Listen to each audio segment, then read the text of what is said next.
किसी संत का सहारा लिया, भगवान नाम का महामंत्र दिया, भूल गया, उल्टा नाम जपा, परम पद को प्राप्त हो गया। नाम जपो, चाहे कोई भी कैसा भी कोई भी नाम क्यों न हो, आपको जो अच्छा लगे उस एक नाम को पकड़ो। जो किसी का कोई नाम नहीं है, भगवान कहते वो मेरा नाम है, ध्यान रखना। आप ये मत समझना कि भगवान के नाम राम कृष्ण है, भगवान के नाम यही है, नहीं नहीं। भगवान कहते जो कोई भी दुनिया में कैसा भी कोई एक नाम है, उस नाम को पकड़ो, लेकिन उसको पकड़ के मेरी ओर लगो, चरणों का ध्यान करो। परमात्मा संचिंत यत भगवत चरणारविंदम, उन चरणों का जब ध्यान करोगे, और भगवान के हृदय के अंदर, आप सबको पता है हमारे हृदय में पाप है, और परमात्मा के हृदय में शंख है, चक्र है, गदा है, पद्म, ये सब धारण किए हुए हैं। उनके द्वारा हमारे पाप कट जाएंगे, और कट जाएंगे तो परमात्मा की हम शरण में चले जाएंगे। सज्जनों, कृष्ण का प्राकट्य हुआ, भगवान पूतना का उद्धार करते हैं, और पूतना का श्री हरि ने उद्धार किया। भगवान शंकर कृष्ण का दर्शन करने आए हैं, और जैसे भगवान शंकर आए, मां ने दर्शन नहीं करवाया, गोपिकाओं ने कहा हम दर्शन करवाएंगे। रे रे बाबा नंद भवन में तो यशोदा मां बुलावे, वहां के लाला को नजर लगी है, लाई लो कथा बड़ी सुंदर है। भगवान शंकर आते हैं, और शंकर ने आके दर्शन दिया, ढेर सारा आशीर्वाद दिया। भगवान शंकर देखो वैष्णव है, वैष्णव होने के नाते शंकर चाहे रामा अवतार हो चाहे कृष्ण अवतार हो, दोनों का दर्शन जरूर करने के लिए जाते हैं। राम कृष्ण का दर्शन करने के लिए आज भगवान श्री कृष्ण, एक बात कहूं, भगवान श्री कृष्ण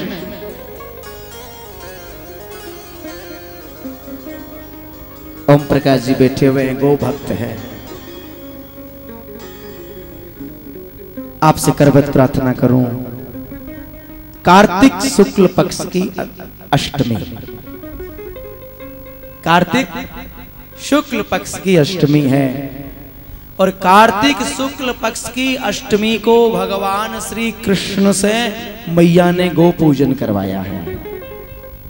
गो पूजन, उसी दिन एक सुरभि नाम की गैया आती है, और सुरभि नाम की गैया ने आके कृष्ण के माथे के ऊपर दुग्ध का अभिषेक किया है, और उसी दिन सुरभि नाम की गैया ने कृष्ण का नाम गोविंद रखा है। गाम बिंदत इति गोविंद, गाय के बोला हुआ ये जो शब्द है, ये जो सुंदर नामकरण है, इसलिए भगवान का नाम गोविंद पड़ा है। आप लोग शायद सब मनाते हो। गोपाष्टमी के लिए मेरे पास बड़े टेलीफोन आ रहे हैं कथा के लिए, लेकिन सबको पता है मेरी तो पहले से सुनिश्चित हो गई, 1 साल पहले से कथा। गोपाष्टमी बहुत सुंदर अपने आप में हमारे यहां महापर्व है, बड़ा अद्भुत पर्व है। गो पूजन करवाया, उसी दिन मां ने गोपाल गोपालन का कार्य सौंपा है। उसी दिन से श्री कृष्ण गोचारण के लिए प्रस्थान करते हैं, गोचारण के लिए। सज्जनों, कृष्ण ने गोचराई है, और 1-2 साल नहीं, श्री कृष्ण ने कितने वर्षों तक गोचारण किया है। आपसे निवेदन करूं, श्री कृष्ण 2, 4, 5 साल नहीं चराते गैया, संतों के द्वारा बताया है श्री कृष्ण ने 9 वर्षों तक गोचराई है। कितने वर्षों तक? अब कृष्ण को गो चराने की क्या आवश्यकता थी? श्री कृष्ण इसलिए चराते हैं कि हमारे जितने भी पीछे जो आप और हम लोग हैं, इसलिए हम भी गौ की सेवा करेंगे। ओम प्रकाश जी, एक बात कहूं, मैं वृंदावन में था 2002 की बात है, या शायद एक की है। स्वामी श्री राम सुखदास जी महाराज जी पधारे वृंदावन राम मंदिर में। वहां मैं दर्शन के लिए गया। सायंकाल की वेला में स्वामी जी बिहारी जी के दर्शन करने जाते। उस दिन मेरा सौभाग्य रहा कि स्वामी जी के साथ में मैं बिहारी जी गया। आहा, सायंकाल की वेला में फिर मेरा मन लगा कि मैं स्वामी जी के पास में बैठूं। आए, स्वामी जी जर्जर थे, एकदम वृद्धा, सब समझते हो। मैंने तोतली वाणी से स्वामी जी के सामने निसंकोच बोल दिया। मुझे नहीं बोलना था, लेकिन मैंने बोल दिया, स्वामी जी आप कहीं को बिहारी जी आधा किलोमीटर की ओर जा रहे हो, कुंज बिहारी का मंदिर नीचे है, आप यहीं से दर्शन कर लो, यहीं से बिहारी जी आपके पास में हैं। आहा, स्वामी जी 5 मिनट मौन रहे। स्वामी श्री राम सुखदास जी की बात कर रहा हूं। मौन रहे और धीरे से कहने लगे, अरे ब्रह्मचारी, अरे बेटा, हम दर्शन करने नहीं जाएंगे बिहारी जी के, तो जितने परिकर ये हमारे साथ में घूम रहे हैं, ये भी दर्शन करने नहीं जाएंगे। ये कहेंगे स्वामी जी नहीं जा रहे तो हम भी। विचार करो, अपने लिए नहीं, स्वामी जी आपके हमारे लिए दर्शन करने के लिए जा रहे हैं। लोक हितः, लोक कल्याण के लिए दर्शन करने के लिए जा रहे हैं। धन्य ऐसे महापुरुष। ऐसे ही भगवान कृष्ण को गोचारण की आवश्यकता नहीं पड़ रही है, लेकिन कृष्ण को विदित है, कृष्ण को पता है कि मैं दर्शन के लिए नहीं गया, मैं यदि गोचराई नहीं तो दुनिया के लोगों सेवा नहीं करेंगे। इसलिए भगवान कृष्ण, अरे गुरु जम्बेश्वर भगवान ने भी गोचराई है। मांगीलाल जी निवेदन करूं,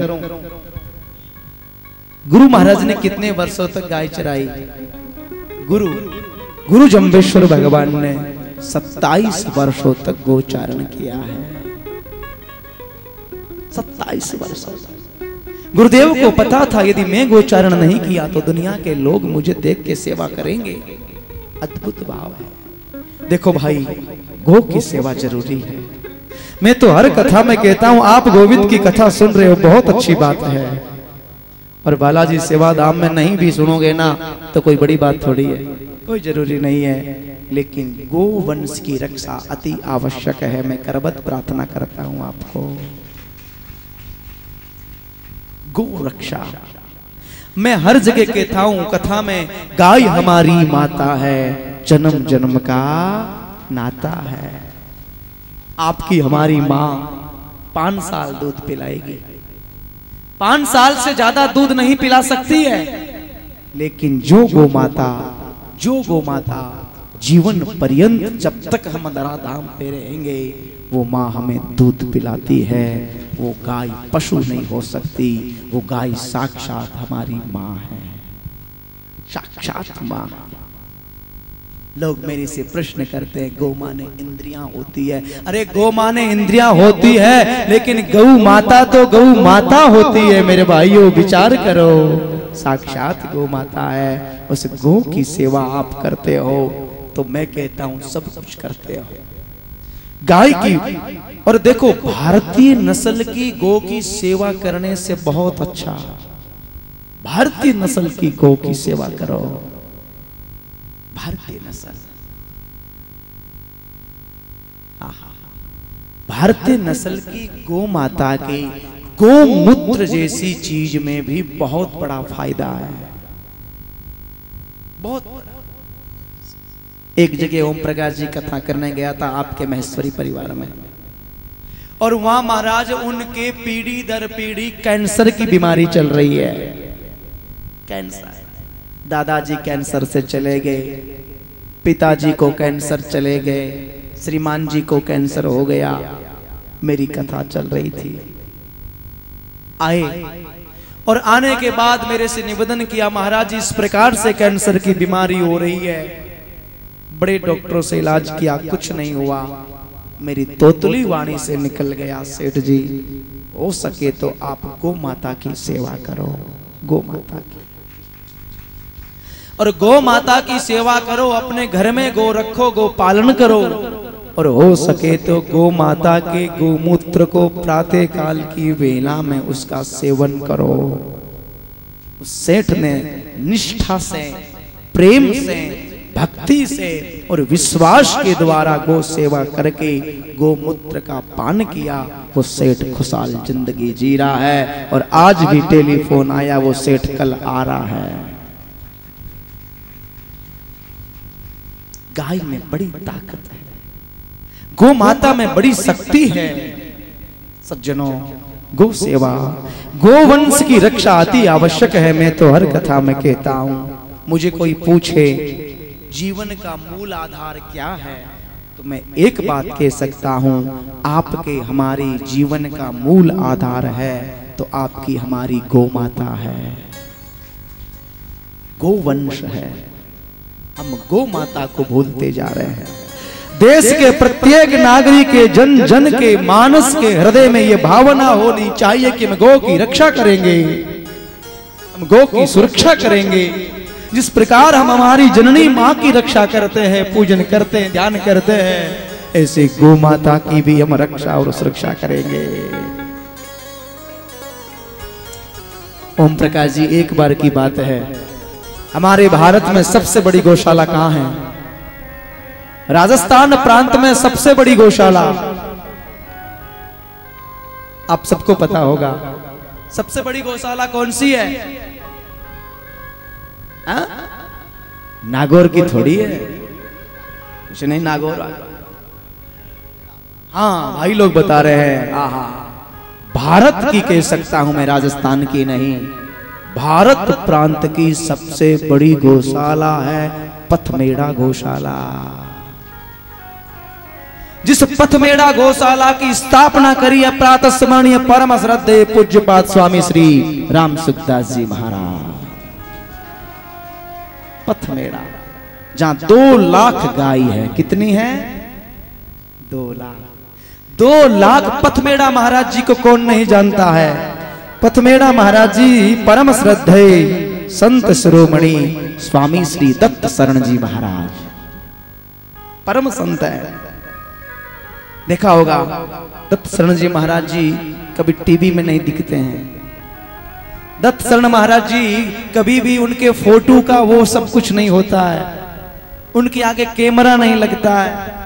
दत्त शरण महाराज जी के कोई चरण का स्पर्श नहीं करता है, दूर से प्रणाम।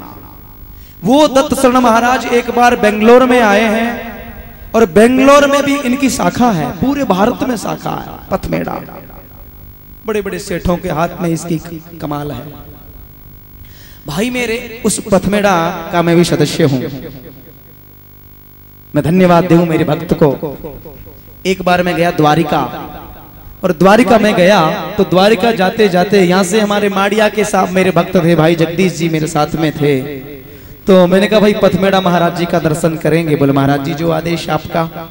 तो जगदीश जी के साथ में पथमेड़ा में गौशाला में प्रवेश किया, और प्रवेश करते जब वहां देखा, देखते देखते में द्रवीभूत मेरा हृदय हो गया, और वहां बड़ा मान सम्मान हुआ। तो उन लोगों ने कहा महाराज जी हमारी ऐसी इच्छा है कि हम आपको हमारी गौशाला से जोड़ लिया जाए। मैंने सेठ को आदेश दिया, मैंने कहा भले आदमी, ऐसे नहीं जोड़ा जाएगा, कुछ देना पड़ेगा। आहा, उस भाई ने कहा महाराज जी आप तो केवल आज्ञा करें, क्या देना है, बस केवल आज्ञा। गौ माता के चरणों में पत्र पुष्प चढ़ाए, और चढ़ाने के बाद वहां के लोगों ने इस दास को भी गौशाला का सदस्य बनाया। अभी पीछे बहुत बड़ा अनुष्ठान था, उसमें मैं जाके आया। और हमारे भाई लोगों ने बालाजी सेवाधाम की ओर से 5 लाख रुपए का भी सहयोग वहां गौशाला में प्रदान किया। मेरा मान करते हैं, बहुत सम्मान करते, इतने बड़े परम भक्त। आहा, अद्भुत भाव।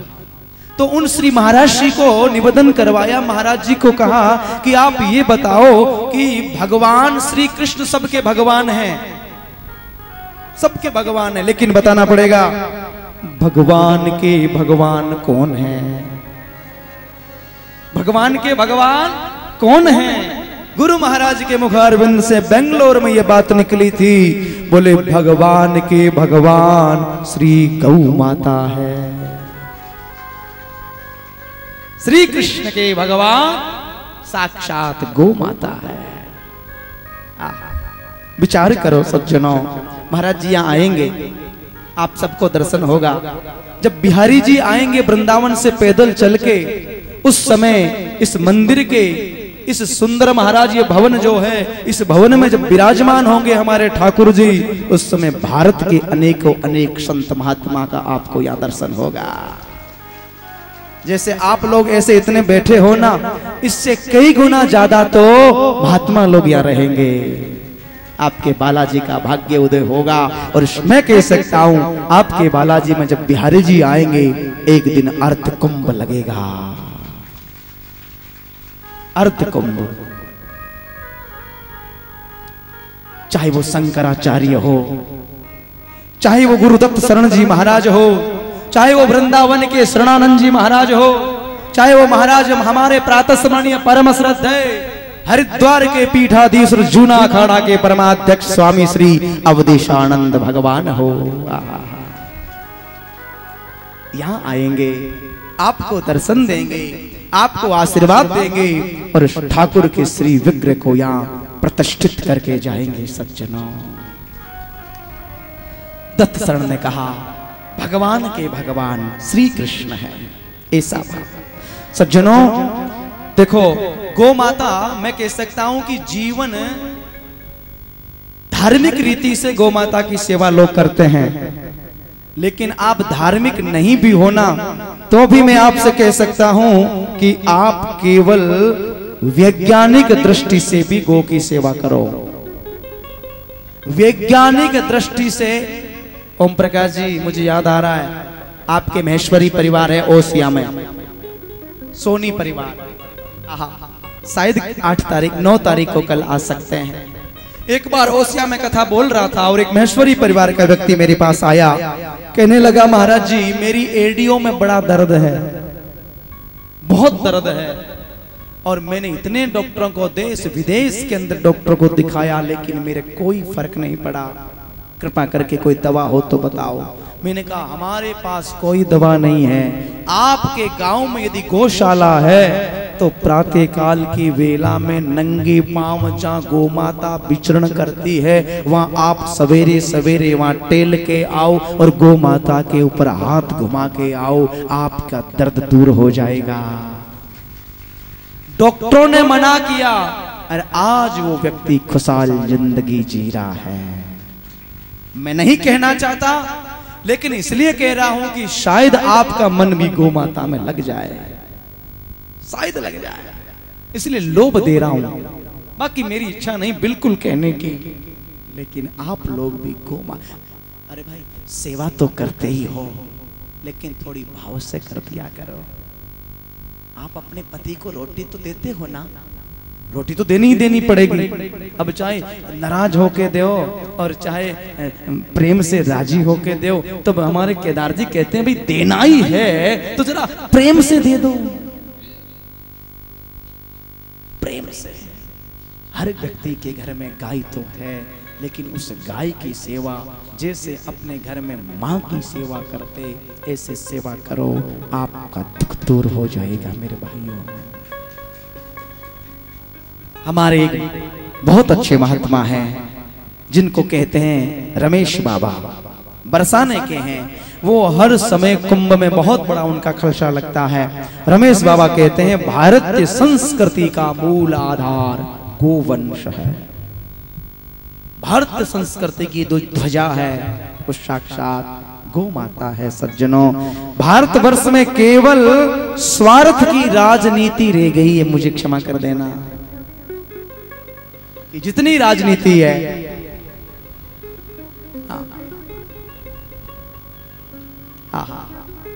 केवल स्वार्थ की है। जितनी पार्टियां हैं ये सब के सब वोट बैंक है, वोट चाहिए और कुछ नहीं। एक बार भी किसी ने कोई भी गौ माता के लिए कुछ किया हो तो बताओ। राजनीतिक पार्टियां सबकी सब अपनी अपनी राजनीति कर रहे हैं, लेकिन गौ माता के प्रति किसी का कोई भाव, कोई आदर, कोई सम्मान नहीं रहा है। भाई मेरे, गौ की रक्षा अति आवश्यक है। मैं निवेदन करूं, ब्रह्मलीन प्रज्ञा चक्षु स्वामी श्री शरणानंद जी महाराज जी जो है मानव सेवा समिति वाले, वो भी गौ की सेवा करते हैं। गैया प्रसाद जी भी गौ की सेवा करते हैं। ब्रह्मलीन श्री ठाकुर दास जी महाराज वो गौ सेवा करते हैं। एक बार आप इन सब की गौशालाओं में जाके देखो, फिर आपको पता चले। हमारे बड़े भाई है, आप जानते होंगे। आहा, उन बड़े भाई साहब का नाम क्या है? बोले बड़े भाई का नाम श्री महंत श्री श्री राजेंद्र दास जी महाराज श्री धाम वृंदावन मलुक पीठाधीश्वर है। उनकी संप्रदाय का ये दास है। आहा, उनके हाथों से इस दास ने चादर ओढ़ी है। मेरे बड़े भाई है, बड़े भाई। एक दिन वो भी यहां आके कथा बोलेंगे। धैर्य धारण करो, जरूर वो आएंगे और आके यहाँ कथा का वाचन करेंगे। अद्भुत हमारे वो राजेंद्र दास जी महाराज हर कथा में कहते हैं कि धरती पर गो साक्षात भगवान श्री कृष्ण का ही स्वरूप है। धरती साक्षात भगवान श्री कृष्ण का स्वरूप है। सज्जनों, इतना ही नहीं, वो कहते हैं कर्म कांड के ग्रंथ को खोल के देखो। कर्म कांड के जो ग्रंथ है, उन कर्म कांड के ग्रंथों को खोल के देखो। इसके 80,000 मंत्र हैं कर्म कांड के। कितने मंत्र हैं? 80,000। 80,000 मंत्र कर्म कांड के हैं। वेद में 1,00,000 मंत्र हैं। 1,00,000 मंत्र, और 1,00,000 मंत्र है, उसमें 4,00,000 मंत्र हैं आपके ज्ञान कांड के, और 16,000 मंत्र हैं आपके उपासना कांड के, और 80,000 मंत्र हैं आपके कर्म कांड के। ये पंडित जी लोग जो बोलते हैं, मैं जब आता हूं तो भाई जी बड़ा मंगलाचरण करते हैं हमारे, तो ये 80,000 मंत्र कर्म कांड के हैं। उसमें लिखा है कि प्रथम से लेके अंतिम संस्कार तक कर्म कांड में गौ माता का ही नाम, गौ माता काम में आती है। जन्मने से लेके मरने तक, अब समझ गए होंगे आप, जन्म से लेके मृत्यु पर्यंत गौ माता काम आने वाली। और तो जाने दो, हमारे कल वयोवृद्ध पंडित श्री देशनोक से पधारे हैं, शायद आज नहीं आए, कल आए हुए थे। पंडित लालचंद जी उपाध्याय साहब, वो कल वर्णन कर रहे थे कि गौ माता के गौमूत्र में गंगा का वास है। एक बार गौ माता का जैसे ही महाराज वो, अरे भगवान विष्णु ने मीटिंग रखी देवताओं का, गौ का निर्माण हो रहा है, बहुत सुंदर निर्माण हो रहा है। देवताओं तुम सबके सब आओ और अपने अपनी जगह को बुक कराओ। सब देवता दौड़े दौड़े अपने फ्लैट बुक करा रहे हैं। कोई सींग में जाके बैठता है, कोई देवता कान में जाके बैठता है, कोई देवता हृदय में जाके बैठता है, कोई देवता पेट में जाके बैठता है। सब के सब देवता गौ माता के अंदर प्रवेश। लेकिन 2 देवियां थी, उनको बड़ा अभिमान था। वो धीरे धीरे धीरे आने में थोड़ी देरी लगी, तब तक तो महाराज पूरा का पूरा बिल्डिंग बुक हो गया, पूरा भवन बुक हो गया। भगवान नारायण के सामने दोनों देवियां गड़गड़ाने लगी। आप जानते हो देवियां कौन हैं? एक का नाम लक्ष्मी महारानी है, दूसरे का नाम गंगा महारानी है। दोनों गड़गड़ाने लगी। भगवान नारायण ने कहा, क्यों गड़गड़ा रही हो, आखिर बात क्या है? इसलिए गड़गड़ा रही है कि इस भवन में एक फ्लैट हमें मिल जाए तो थोड़े दिन विराम विश्राम कर ले। बोले अब तो लोक हो गया, पूरा बुक हो गया, कोई भी एक भी जगह छोटी भी खाली नहीं है, क्षमा करो थोड़ी सी जगह। उसी समय देवताओं ने कहा 2 जगह खाली है। बोले कौन कौन सी? एक गो माता का जो गोमूत्र स्थान है वो खाली है, दूसरा एक गोबर स्थान जो गोबर है वो खाली है। पता चला लक्ष्मी ने दौड़ लगाई, दौड़ लगा के गो माता के गोबर में प्रवेश कर जाती है। महाराज उसी समय गंगा से रहा नहीं गया, गंगा दौड़ी दौड़ी जाके गो माता के गोमूत्र में प्रवेश हो जाती है। जिस गो माता के गोबर में लक्ष्मी का वास हो, जिस गो माता के महाराज गोमूत्र में गंगा आदि नदियों का वास हो, क्या वो पशु हो सकता है क्या? वो तो साक्षात मां है मेरी। सज्जनों, गो साक्षात मां। हर समय गो की सेवा करना अनिवार्य है। धीरे धीरे धीरे आप लोग भी गो की सेवा में लगो। आज मेरी मां भगवान श्री कृष्ण को स्नान करवाया, स्नान करवा के अलंकार करवाया और अलंकार करवाया कृष्ण का नामकरण संस्कार भी करवाया है। अद्भुत भाव है। हमारे शास्त्रों में ऐसा वर्णन है ओम प्रकाश जी कि बालक का नामकरण संस्कार कब तक होना चाहिए? पूज्य महाराज श्री विराजमान है। बालक का नामकरण संस्कार कम से कम 1 वर्ष के भीतर भीतर अपने बेटे का नामकरण संस्कार हो जाना चाहिए। 1 साल के भीतर नामकरण होना चाहिए। आज 1 साल के, लेकिन कृष्ण 1 साल से ऊपर हुए हैं, बलराम जी 2 साल को पार कर गए हैं, लेकिन माता पिता को यह भान ही नहीं है कि नामकरण भी होता है क्या। शांडिल्य मुनि नाम श्री गर्गाचार्य महाराज नामकरण संस्कार करने के लिए प्रस्थान करते हैं और सुंदर नामकरण, मैं ज्यादा ये विस्तार से नहीं सुनाऊंगा। गर्गाचार्य ने भगवान श्री कृष्ण का सुंदर नामकरण संस्कार, अद्भुत भाव है। बड़ा ही सुंदर नामकरण संस्कार करवाया सज्जनों। गौशाला के अंदर नामकरण संस्कार करवाया, अद्भुत भाव है। आज हमारे श्री कृष्ण को मैया ने स्नान करवाया और स्नान करवा के देखो, वसुदेव जी के नंद बाबा के घर में एक ठाकुरबाड़ी है। ठाकुरबाड़ी समझते हो क्या?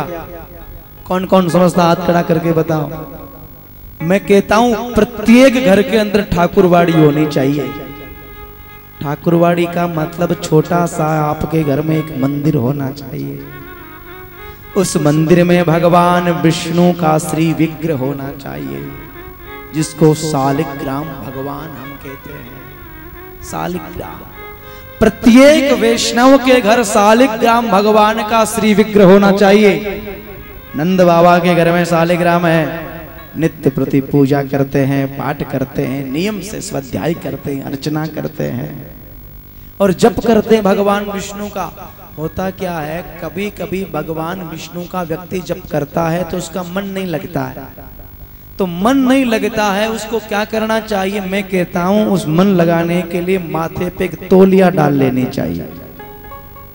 तौलिया होती है ना, ये तौलिया डालें और तौलिया डाल के बैठोगे तो मन जरूर, आपको पता है हमारे पंडित जी लोग बैठे हैं, कभी भी कोई भी पूजन कराते हैं पंडित जी तो सिर क्या बोलते हैं इसको,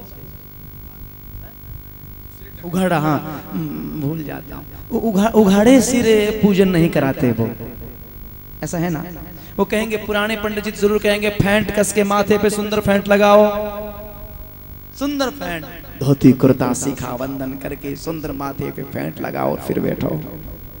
आजकल के तो ना तो पंडित जी लोग ही रखते हैं और नहीं यजमान जी, और छोटा सा वो एक तुलसी वो धागा ले लेते हैं और धागा लेके माथे पे डाल देंगे, फिर भी ठीक है।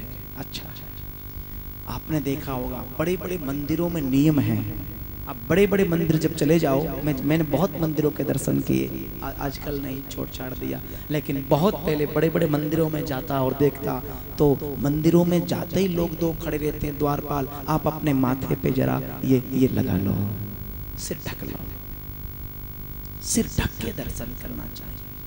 आज श्री नंद बाबा माथे पे सिर ढक के, और सिर ढकने से हमारे माथे पे एक सुंदर ब्रह्मरंध्र होता है, और ब्रह्मरंध्र जो मेरुदंड है उससे उसकी सुंदर स्थिति सम्य हो जाती है। और मेरुदंड और ये ब्रह्मरंध्र जैसे ही तौलिया डालने से विश्राम हो जाता है तो मन एकाग्र होता है, और मन एकाग्र होता है तो भगवान के दर्शन करने में फिर मन लगता है। आज हमारे देखा बाबा ने कि जप कर रहे हैं, श्री कृष्ण घुटमन घुटमन आए और देखा कि पिताजी तो पूजा कर रहे हैं, सबसे बड़ा भगवान मैं बैठा हूं घर के अंदर, सबसे बड़ा भगवान, सबसे बड़ा भगवान मैं हूं, और मेरे घर में ये भगवान कहां से घुस गए हैं, मेरे घर में भगवान कहां से घुसे हैं। इसलिए करवत प्रार्थना करूं कि महाराज मैं ये देखूं, ऐसा भाव, उनकी बहुत श्रद्धा, बहुत प्रेम। श्री कृष्ण देखते रहे, देखते रहे, देखते रहे, देखते देखते मन में विचार किया, बाल कृष्ण लाल भगवान। सज्जनों, आपके हमारे बीच में पूर्व शिक्षा मंत्री,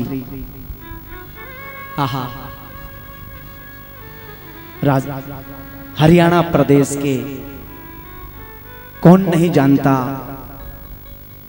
शिक्षा मंत्री, और इतना ही नहीं, अद्भुत भाव जगदीश जी नेहरा साहब, उनके सुपुत्र श्री सुरेंद्र भाई जी का आगमन हुआ। जोरदार तालियों की सेवा।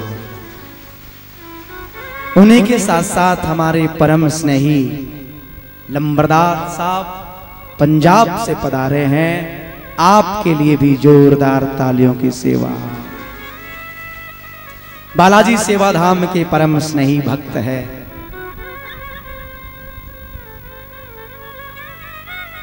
इस कथा को यहां विराम करेंगे।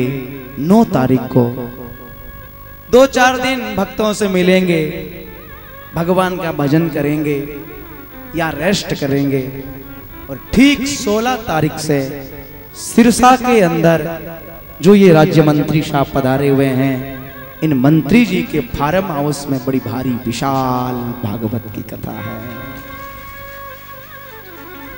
आने वाली 16 तारीख से लेके 23 तारीख तक आप यहाँ कथा बोलेंगे, और फिर 2 दिन इन्हीं के पास विराम करेंगे, और फिर ये हमको बेंगलोर की ओर रवाना करेंगे। ठीक 26 तारीख से बेंगलोर में भगवान कृष्ण की गो की कथा करेंगे। ऐसे मंत्री साहब के लिए जोरदार तालियों की सेवा। गो की सेवा का निवेदन कर रहा था, और आप श्री हर समय गो की सेवा में तत्पर रहते हैं। हर बार आपके पिताजी, आपके भाई, आपका परिवार गो सेवा में तत्पर। और मैं जहां कथा बोलता हूं, अपना समय निकालते हैं, और अपना समय निकाल कर 2-2, 4-4 घंटे बैठ के प्रभु की कथा सुन रहे हैं।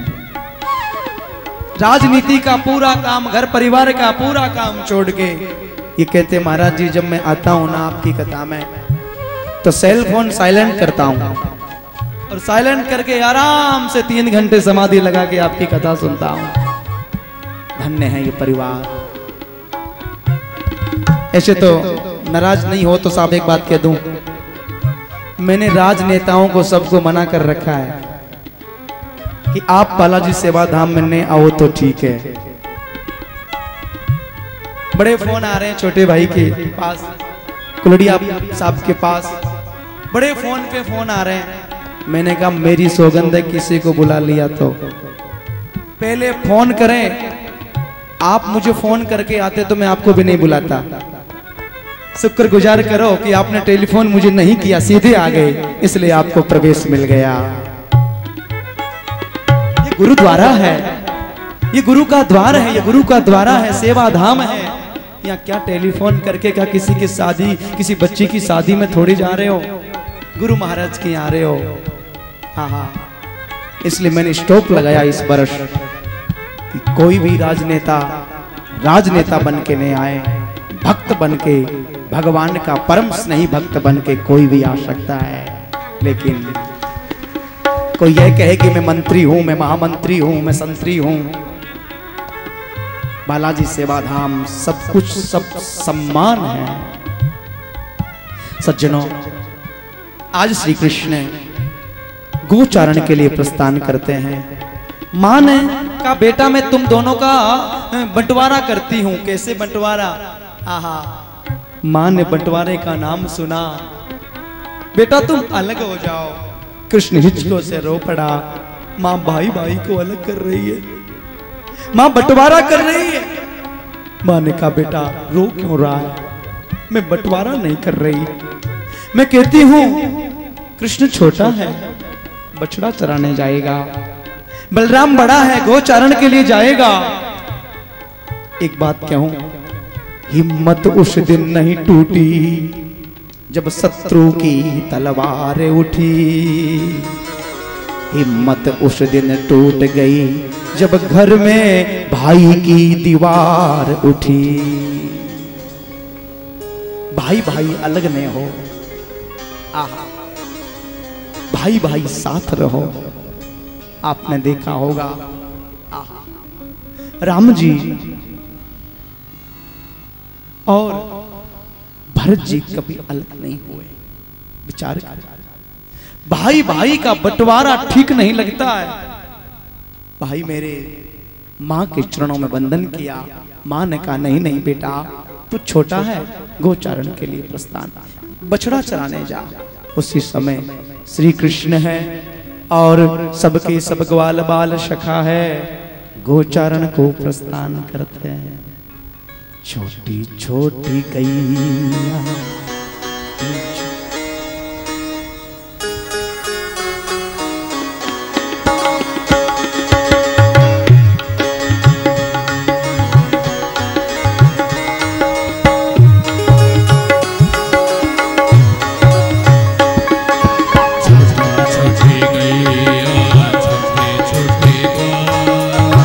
छोटो सो मेरो छोटी गैया, छोटी सो मेरो छोटी गैया, छोटो सो मेरो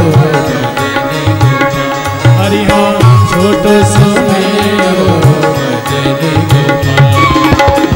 आगे आगे गए पीछे पीछे ग्वाल, आगे आगे गए पीछे पीछे ग्वाल, पीछे में मेरो मदनी गोपाल, हरि हो पीछे में मेरो मदनी गोपाल। छोटी छोटी गैया, छोटे छोटे ग्वाल, छोटी छोटी गैया, छोटे छोटे ग्वाल,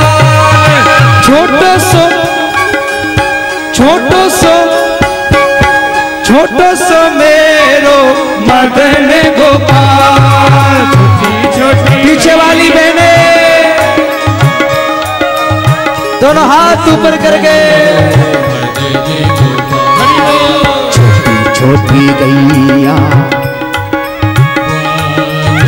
छोटो सो मेरो मदन गोपाल, हरि हाँ छोटो सो मेरो मदन गोपाल। ताली सेवा करिए।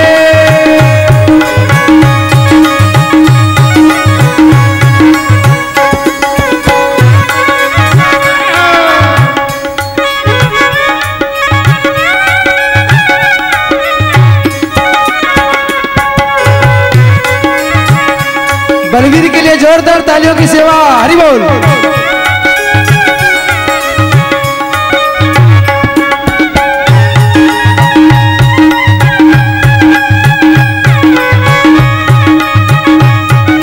जय हो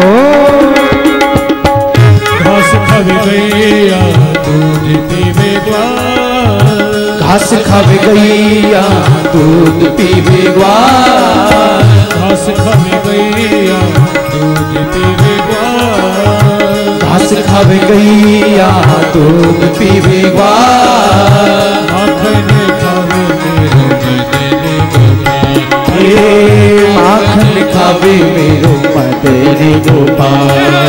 छोटी छोटी गैया छोटे छोटे ग्वाल, छोटी छोटी गैया छोटे ग्वाल, छोटो सो मेरो मदन गोपाल, छोटो सा मेरो मदन गोपाल।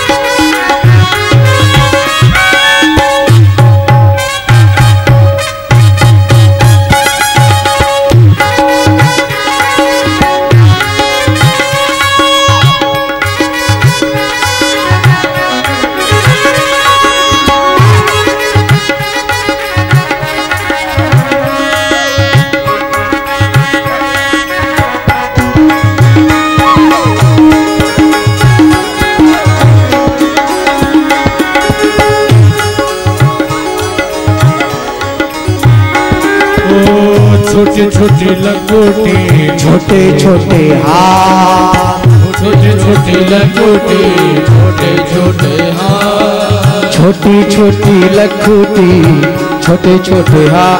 चलो सिंह जी सोफा में बिठाओ गुरु जी पिताजी को। छोटे छोटे हाथ, छोटो सो मेरो मदन गोपाल, छोटो सो मेरो मदन गोपाल, छोटे छोटे ग्वाल, छोटो सो मेरो मदन गोपाल, छोटो सो मेरो मदन गोपाल, छोटो सो मेरो मदन गोपाल, छोटो सो मेरो मदन गोपाल, अरे हाँ छोटो सो मेरो मदन गोपाल, छोटो सो मेरो मदन गोपाल, छोटो सो मेरो मदन गोपाल, छोटो सो मेरो मदन गोपाल, छोटो सो मेरो मदन गोपाल, छोटो सो मेरो मदन गोपाल, छोटो सो मेरो मदन गोपाल। भगवान कृष्ण गोचारण के लिए प्रस्थान करते हैं। कंस अनेकों अनेक राक्षस भेजता है। कंस ने अनेकों अनेक राक्षस जब भेजे हैं, आहा सज्जनों, आज भगवान श्री कृष्ण गोचारण के लिए वन में जब गए हैं, एक राक्षस को भेजा है जिसका नाम वत्सासुर है। वत्सासुर किसे कहते हैं? वत्सासुर एक बछड़े का रूप लेके गया है। वत्सासुर मन की चंचल वृत्ति को कहते हैं। आपके मन की चंचल वृत्ति, उसका नाम वत्सासुर है। जब तक व्यक्ति की मन की चंचल वृत्ति समाप्त नहीं हो जाएगी, तब तक भगवत दर्शन होना दुर्लभ है।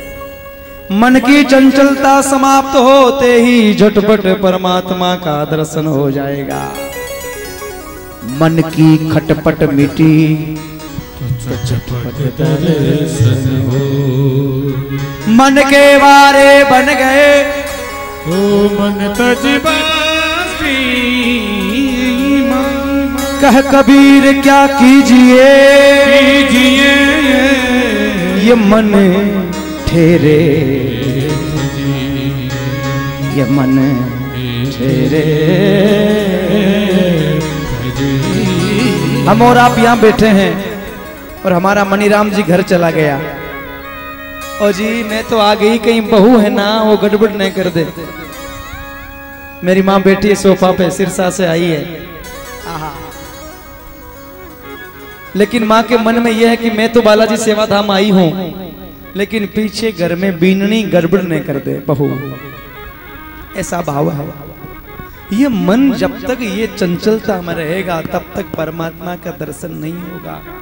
सेठ कथा में बैठा है और बैठे बैठे विचार कर रहा है कि ऑफिस की टेबल के ऊपर मुनीम गड़बड़ तो नहीं कर रहा है, समझ लो, तब तक कथा प्रभावशाली नहीं है। जब तक कथा को सुनते हो तब तक मन को साथ में लेके आना है। मन, आपका शरीर यहाँ है और मणि राम जी तो घर के दरवाजे पे है। मनो एव मनुष्याणां कारण बन्धमोक्षय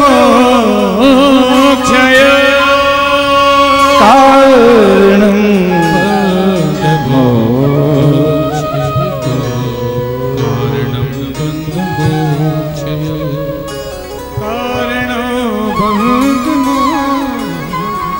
एक बार गोपिका,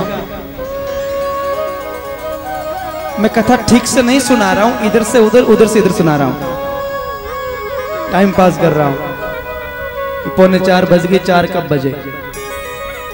एक बार की बात, गोपिकाएं सबकी सब है, भगवान श्री कृष्ण की मां के पास में शिकायत लेके जाती है, तेरे लाला घर में घुसे और घुसने के बाद मेरी गैया के बछड़ों को खोले हैं, शिकायत करने जाती है।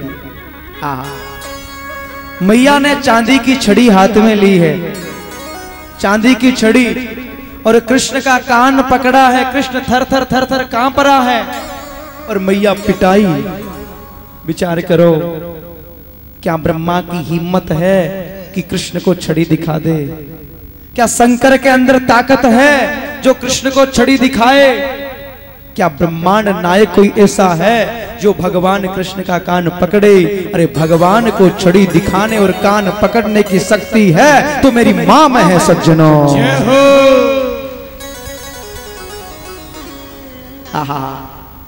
हमारे सूरदास ने गाया है, यशोदा तेरो भाग को वर्णन कयो न जाए। ए यशोदा, तेरे भाग का मैं कहां तक वर्णन करूं, जो परब्रह्म को तू गोद में खिला रही है और चांटा लगा रही है। यशोदा किसे के आपको पता है? यशोदा कौन है? आप भी यशोदा बन सकते हो। यशम ददाति इति यशोदा, जो कृष्ण कथा में यश प्रदान करता है उसका नाम यशोदा है। कृष्ण की कथा, उसमें यश, आहा, ओहो, प्रभु की कथा बड़ी सुंदर है, अरे भगवान की कथा बड़ी अद्भुत है, जो वाह वाह करता है उसका नाम यशोदा है। कन्हैया ने सोचा मैया पिटाई करेगी। माँ मैं तुझे बात क्यों बोला? माँ मुझे ये नहीं पता है इनको कौन सी गली में घर है। माँ सत्य कह रहा हूं, इनको पतियारो करे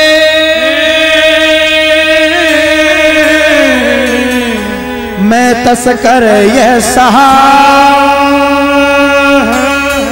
कि चोर नाम मेरो धरे तो मेरो हो ना प्यारी मैया मैया माँ, ये सबरी झूठ बोले हैं, ये सबकी सब गोपिका झूठ बोल रही। माँ मैं तेरी सौगंध खा के कहूं, मेरे को ये नहीं पता कि कौन सी गली में इनको घर है, कौन सी गली में।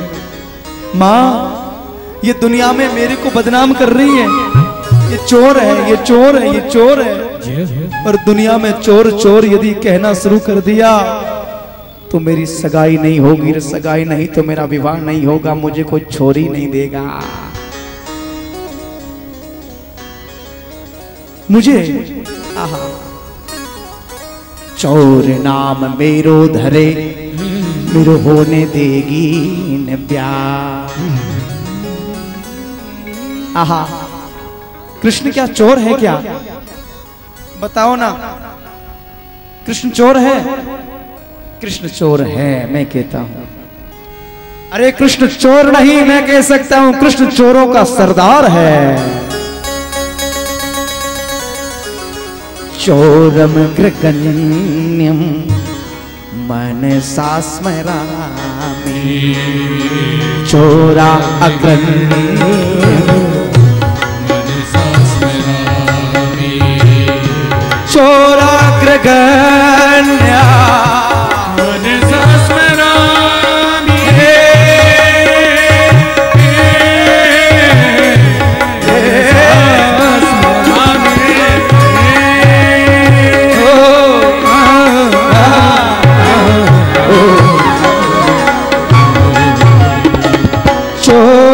ग्रगण्यम मनसा स्मरामि।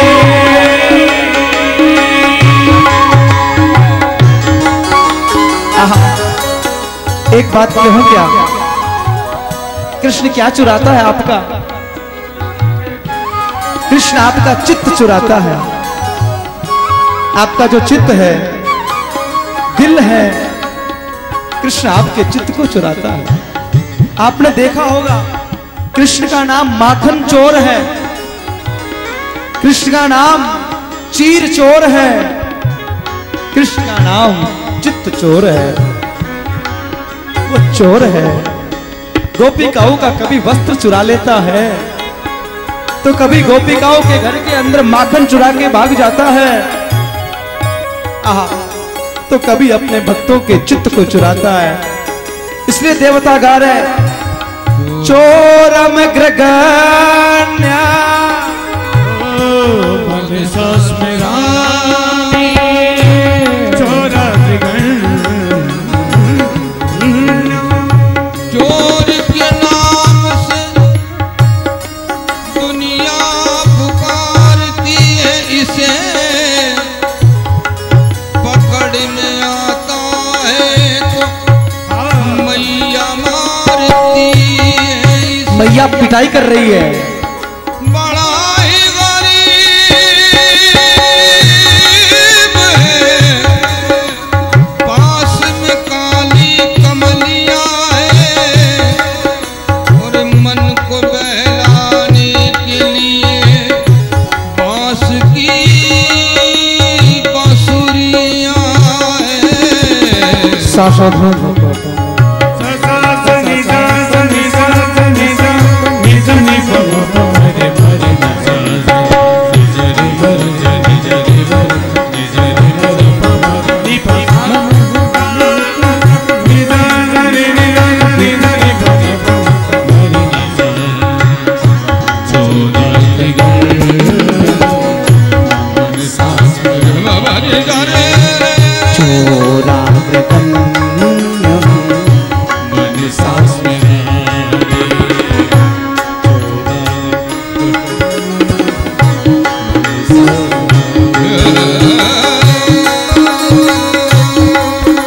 एक बार की बात है, कथा को आगे बढ़ाऊं।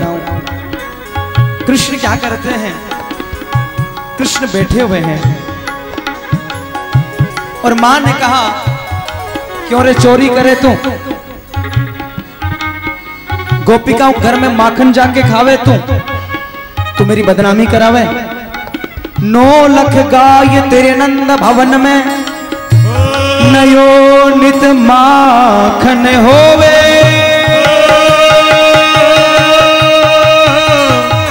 अब नित माखन होवे।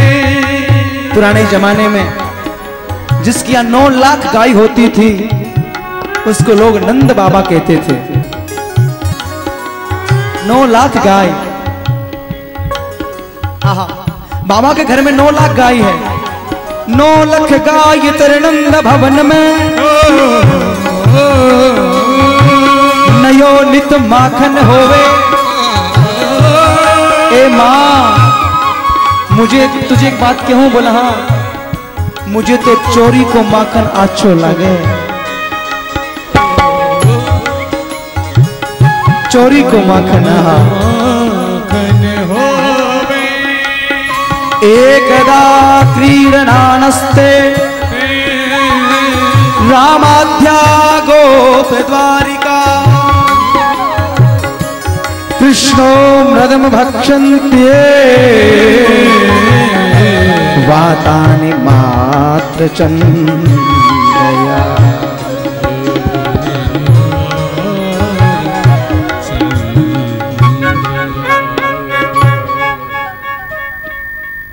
ओम प्रकाश जी, एक बार की बात है, भगवान श्री कृष्ण ने मन में विचार किया, श्री कृष्ण को ब्रज की 3 चीजें बहुत अच्छी लगती हैं। कितनी चीजें? 3। वो कौन कौन सी, जरा आपको बताऊं क्या? 3 चीजें भगवान को अति प्रिय है। कौन कौन सी? बोले कृष्ण की यहाँ एक तो भगवान को ब्रज की वेणु जो है, वेणु मुरली, सुंदर वेणु। आहा,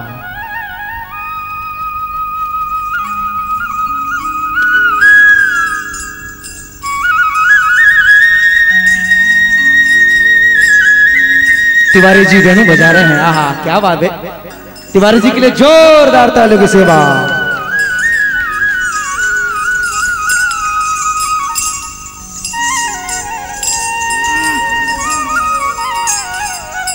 मुरली जब बजती है, मुरली ऐसे बजती कि मुरली की तान को सुनते सुनते ही महाराज यमुना में बाढ़ आ जाती है।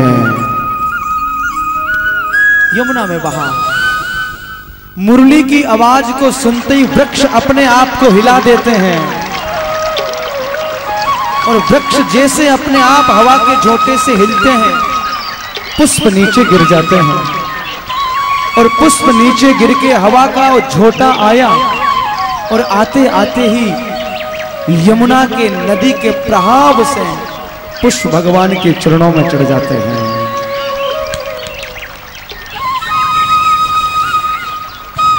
भगवान कृष्ण जब मुरली बजाते हैं, गो माता पूंछ को ऊपर करके जोर से हुंकार भरती है।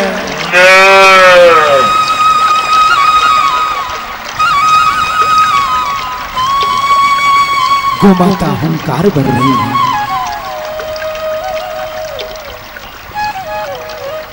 भगवान ने वेणु क्यों बजाई, थोड़ी चर्चा करें क्या?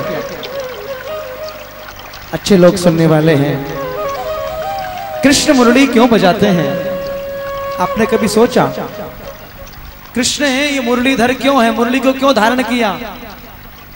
थोड़ी सी, ज्यादा चर्चा नहीं, 5 मिनट चर्चा करेंगे सज्जनों।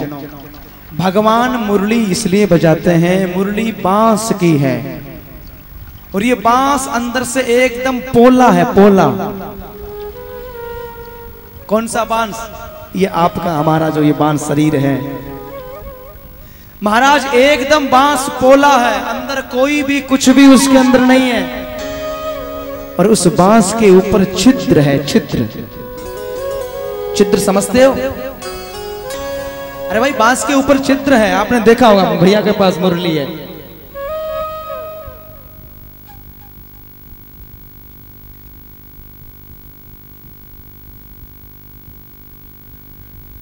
ये छिद्र है, देखो ये छिद्र।